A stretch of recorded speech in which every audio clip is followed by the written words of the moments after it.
Hello mga kapatid, Kuya Ron is here again and tulad ng dati, wala akong ibang gagawin kundi magbabahagi lang ng salita ng Diyos. And I believe na ang salita ng Diyos ay sobrang napaka-importante at kailangan natin sa ating buhay, lalong-lalo na kung ikaw ay tunay ngang Kristiyano.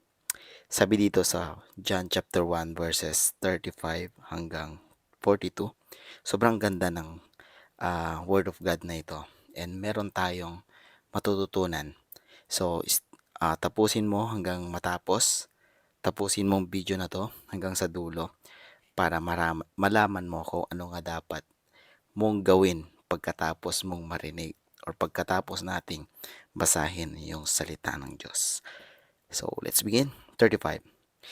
The next day again, John was standing with two of his disciples. So katatapos lang or natapos ng ibaptize si Jesus dito. Natapos ng ibaptize ni John si Jesus sa water. Kinaumagahan nito, ito yung nangyari. Na sabi dito na nakatayo si John. Same place kung saan niya binaptize si Jesus kasama ang kanyang dalawang disipulo. And he looked at Jesus as he walked by and said, "Behold, the Lamb of God." Kanino sinabi ni John the Baptist yung "Behold, the Lamb of God"? Sa dalawang disciples niya. The two disciples heard him say this, and they followed Jesus. Oh, pagkarinig nila, sumunod sila agad kay Jesus. Imagine, disipulo, disipulo ito ni John the Baptist. Pero nung sinabi ni John the Baptist na, "Behold, the Lamb of God," tinuro niya si Jesus. Iniwan ng dalawang disciples si John the Baptist para sumunod kay Jesus. And para kay John the Baptist, wala yung problema. Kasi alam ni John the Baptist kung ano lang yung purpose niya sa buhay. Yun yung pinakamalaga, no? Yung malaman mo yung purpose mo. Kahit anong nangyayari sa mundo, anong nangyayari sa kapaligiran, may mawawala man sa'yo o may madadagdag, basta't alam mo yung purpose mo sa buhay, hindi ka magrereklamo. So, tuloy natin. Jesus turned and saw them following and said to them, "What are you seeking?" Anong hinahanap nyo? Ngayon, kapag tinanong ka ni Jesus ngayon, anong hinahanap mo? Okay? And they said to him, "Rabbi," which means teacher. Okay?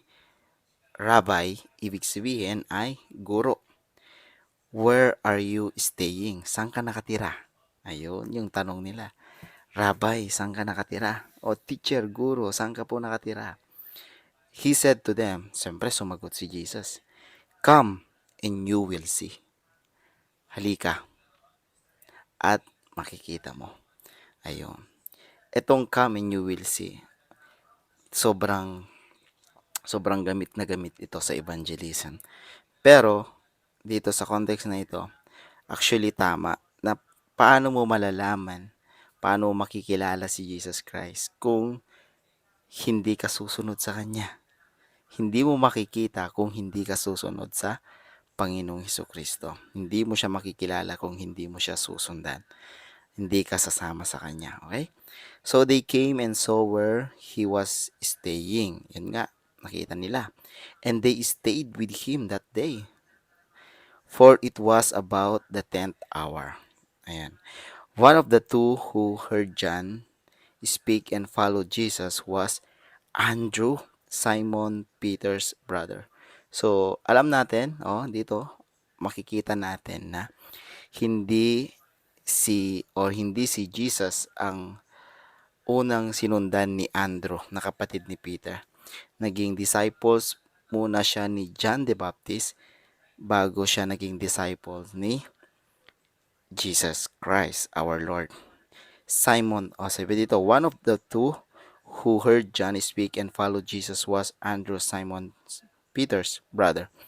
He first found his own brother Simon and said to him, "We have found the Messiah," which means Christ. He brought him to Jesus.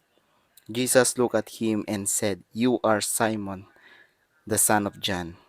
You shall be called Cephas," which means Peter. Ang tanong dito, possible kaya na naging disciple si Peter kung hindi tinawag ng kanyang kapatid na si Andrew? Possible na oo, pero possible din na hindi. Anong sinasabi na to sa atin ngayon?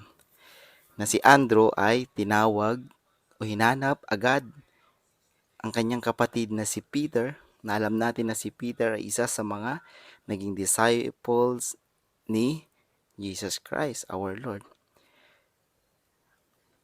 Kung hindi hinanap ni Andrew si Peter, maaring at nung araw na yon hindi nakakilala si Peter. At maaring sa tanang buhay niya, maaring hindi.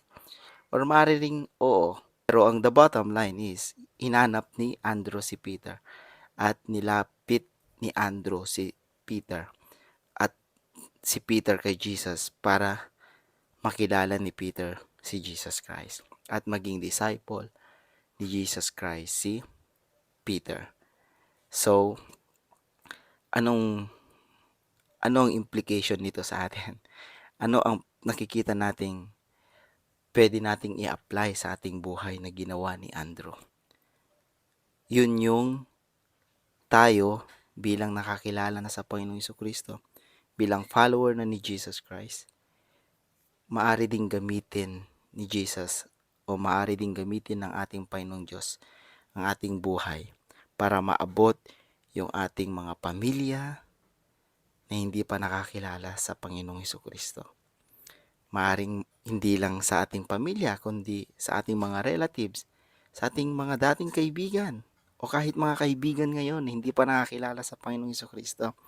At kahit hindi natin kakilala, humingi tayo ng tulong sa Panginoong Jesucristo, umiling tayo ng patnubay ng Banal na Espiritu para maging wais na maabot ang ating mga minamahal sa buhay. Yun lang mga kapatid, and almost 10 minutes tong video ko. Kapag umabot ka sa dulo ng video na ito, for sure na para sa iyo ang mensaheng ito. And yun, walang aksidente, walang ibang mapupurihan kundi ang ating Panginoong Hesukristo lamang. Shalom and God bless mga kapatid.